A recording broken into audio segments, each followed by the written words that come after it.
Form 4 work as tested in the year 2017 KCSE Chemistry Paper 1. Stay tuned. The first question was question 2, which was borrowed from the topic radioactivity. So in question 2, we were told to calculate the values of X and Y in the following nuclear equation. So in the equation, we have uranium, mass number 239, atomic number 92, undergoing disintegration to give thorium, mass number X, atomic number Y. Now this disintegration process was accompanied by 2 alpha particles and another 2 beta particles. Now, the only information that a student needed to answer this question correctly was that an alpha particle is usually represented as 4,2He, to mean that mass number of a radioactive isotope would actually decrease by 4 for every alpha decay. When it comes to atomic number of the nuclide would reduce by 2. So in our case, the disintegration is accompanied by 2 alpha particles, which means that our mass number would reduce by 8 and atomic number would reduce by 4. Now when it comes to beta particle is usually represented as 0, -1e, meaning that for beta decay, mass number has no change, but atomic number would increase by 1. Now in our equation, we have 2 beta particles as well. So the effect on mass number would be 0, but atomic number now we shall increase by 2. So with that information, we can now go ahead and get our mass number for thorium, X, to be given by the mass number of uranium, 239. We shall subtract 8 and add a 0, the effect of 2 beta decay. So this would be 231 as the final mass number. For the Y, we would have our initial mass number of uranium as 92. We shall subtract 4 for the 2 alpha decay, and then we shall add 2 for the 2 beta, just as explained here. So when you do this, we have a final figure of 90. So for our case, X is 231, 1 mark, Y is 91 mark. Now this leads us to question number 3. Question number 3 tested electrochemistry as a topic in Form 4, and particularly the components of a dry cell were tested. In question 3, we are told that the diagram in figure 1 shown here shows a section of a dry cell. We were to study the diagram and use it to answer the questions that follow. So here we have our diagrammatic representation of a typical dry cell. We have B here, which would be our graphite electrode. This is covered at the top here with a brass cap. Then we have the cardboard cover zinc container, and then we have A here, which we are told is a paste. Around the paste, we have powdered carbon that has been mixed with manganese 4 oxide. Now, for more about these dry cells, we have a dedicated video in our electrochemistry playlist, and we would want to ask our learners to kindly check it out on our electrochemistry playlist. Now let's go ahead and answer the questions that were asked. First part, name the part labeled B. This, as we have said, is carbon, or you can replace carbon with graphite electrode for 1 mark. Part B, we are asked that we should give a reason why the part labeled A is a paste and not dry. So here, a candidate had about 3 options that you could put forward as answer. The first one is that we make part A be a paste to allow movement of ions. Now this could be replaced with the answer that we provide part A as a paste to have it as an electrolyte. And we also had the option of presenting this answer as when part A is dry, the ions are immobile. So any of these 3 would actually score 1 mark for our part B. We were finally asked the purpose of the zinc container in our dry cell. And as usual, the zinc container usually acts as the negative electrode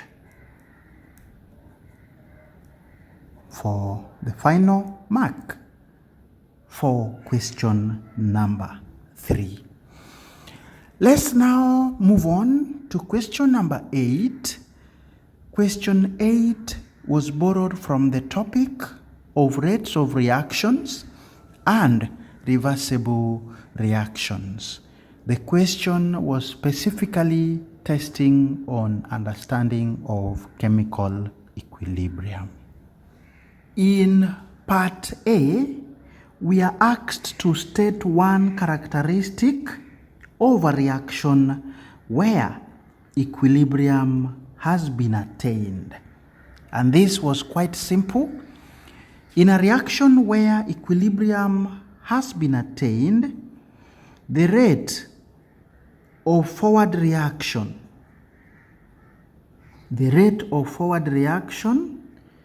is equal to the rate of backward reaction. This is the characteristic of a system that is in equilibrium. Now, if a student would think about the rates, you'd also think about the concentration. So somebody would tell us that the concentrations of both reactants and products are constant. They don't change. So any of these would give the candidate 1 mark for characteristic of a system in equilibrium. Part B asked us to sketch a graph of concentration against time for a system in equilibrium. Let's have a look at what was supposed to be done in part B. So in part B, we are seeing an equation which is in a state of equilibrium between reactant C and product D. We were then told to use that kind of an equilibrium state to sketch a graphical representation of concentration y-axis against time in seconds for the x-axis. So as we all know, the concentration of reactants will gradually decrease while the concentration of products will gradually increase till we reach a point where the two concentrations are constant. So this would be the way our graphical representation would look like. The intersection here would represent equilibrium. This graph here that rises, or the graph showing gradual increase in concentration with the time, would be that of products. Our product for this case is D, while this other graph that shows gradual decrease in concentration with the time is that of reactants. Reactants are represented by C in our reversible equation. So it is 2 marks. The right graph for the products, 1 mark. The right graph for reactants, another mark. With that, we now lead you to question number 11, testing electrochemistry once again, but this time round we tested you on calculation of oxidation numbers. An oxide of element K has the formula K2O5. Part A, we were asked to determine the oxidation number of element K. Now, what a student needed to have known here is that oxygen usually has a fixed oxidation number of -2 most of the time, except for the peroxides. So with this, we could now work out the oxidation number of our element K. And because it appears 2 times, we would argue out that 2 times oxidation number of K, if you add to 5 times oxidation number of oxygen, which we've agreed will be -2, you should get a 0. From here, we can work out the oxidation number of element K. So 2K to represent oxidation number of element K times 2 minus 10. 10 would be 5 times -2, should give us 0. Working this out mathematically, 2K, oxidation number of element K 2 times, should give us +10. And the oxidation number of element K would be +10 divided by 2, and that gives us +5. Half a mark for the relation, half a mark for the answer. Part B asked us now to name the group to which element K belongs. And as usual, oxidation number is +5, group becomes 5 for 1 mark. Quite easy. We now proceed to question number 19, testing on energy changes in physical and chemical processes, what is commonly called thermochemistry. Number 19 told us that the following procedure was used to investigate the temperature changes that occur when sodium hydroxide solution is added to dilute hydrochloric acid. The first procedure was that we place the acid in a glass beaker and record the initial temperature. After that, we would add a known volume of sodium hydroxide solution, followed by stirring the mixture and recording the highest temperature reached.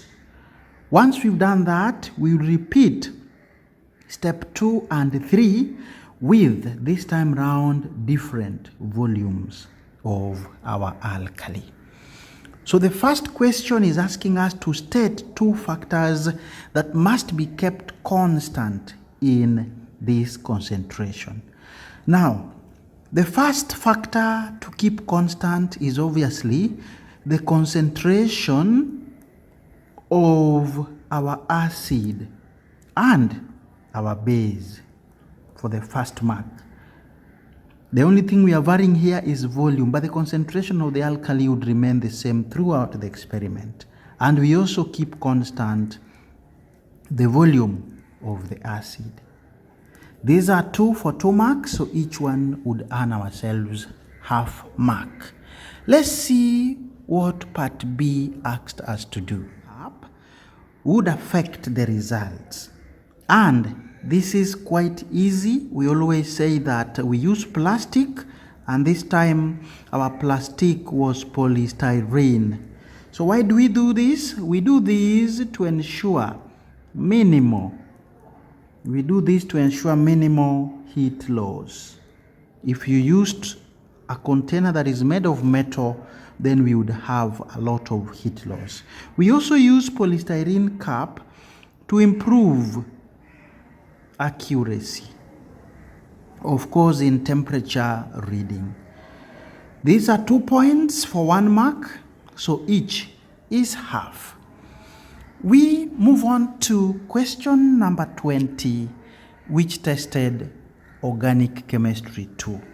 So we are told to study the flow chart in figure 5 and answer the questions that follow. So here we have our figure 5. We are starting here with an alkanol of 2 carbons that we shall call ethanol or ethan-1-ol. To be able to get process J and product K, we are supposed to work backwards using this final product that we have here. So, to obtain sodium ethanoate from sodium carbonate, it means that your product K must be an alkanoic acid with 2 carbons, because it is alkanoic acid that would react with the carbonate to give a salt that would be called sodium ethanoate. Now, K is therefore our alkanoic acid with the 2 carbons that we shall call ethanoic acid. Then, process J now becomes oxidation. If you oxidize an alkanol, you get an alkanoic acid that corresponds to the alkanol based on the number of carbons that are there. So ethanol would be oxidized to ethanoic acid. Of course, the reagents we use here are acidified potassium manganate 7 or acidified potassium dichromate 6. Now, for the arrow going down, the examiner did not give much details, but we can bet this would have been concentrated sulfuric 6 acid, so that we dehydrate our alkanol to give us the corresponding alkene to the extent that L now would be ethene. We have studied the diagram. Let's now answer the questions that followed. Identify substances K and L. K, ethanoic acid for 1 mark. L, ethene. Another 1 mark. Then for part B, we were told to name one reagent that can be used to carry out process J. Process J is oxidation. So a candidate would go for acidified potassium manganate 7. And we also have an option of going for acidified potassium dichromate 6. We were asked just one, so any of these would do for 1 mark. We move on to question number 22, where electrochemistry was tested once again. This time round, we asked about preferential ion discharge. Part A. What is an inert electrode? Inert electrode is one which does not react. This could be replaced with an inert electrode is one which does not participate. One which does not participate in the reaction. And it may also be an electrode which does not affect products of electrolysis. So any of those three words would score the mark for the meaning of inert electrode.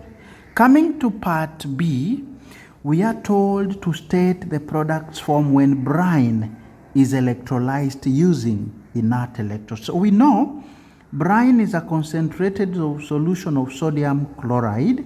So we have sodium ions highly concentrated, chloride ions highly concentrated. Then we also have hydroxyl ions, low concentration, together with hydrogen ions whose concentrations are also low.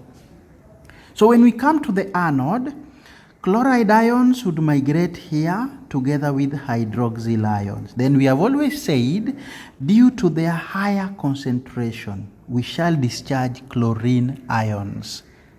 And when you discharge chlorine ions, you get chlorine gas as the product. For cathode, sodium ions will migrate here together with hydrogen ions. Usually, hydrogen ions have a higher tendency to be discharged compared to sodium ions. So here, the product we expect is hydrogen gas for the next mark. And dear learner, we want to take you to the last question that was borrowed from Form 4 syllabus for the year 2017 chemistry paper 1. This was question number 27, which tested metals, specifically sodium metal. Part A asked us to name two ores in which sodium occurs. We have the chief ore, rock salt. A candidate would also think of what we normally call Chile saltpeter, and even trona would do as the ore from which sodium is obtained. Any two for half mark each. Now, during extraction of sodium using the Downs process, calcium chloride is added to the ore. Give a reason. Why we add calcium chloride is to lower the melting point of our ore from around 801 degrees Celsius to just 600. The way we do so is to save on the cost of fuel. Two uses of sodium. We have manufacture of sodium peroxide. We also use sodium in the manufacture of sodium cyanide. We use sodium in extraction of titanium. Sodium is also used in extraction of gold. And a student would also think of sodium being used as a coolant in nuclear reactors. Any two, half mark each, to give us the 1 mark that the examiner expected of ourselves. With that, we are through with our short video We have taken you through Form 4 syllabus as tested in Chemistry Paper 1 for the year 2017.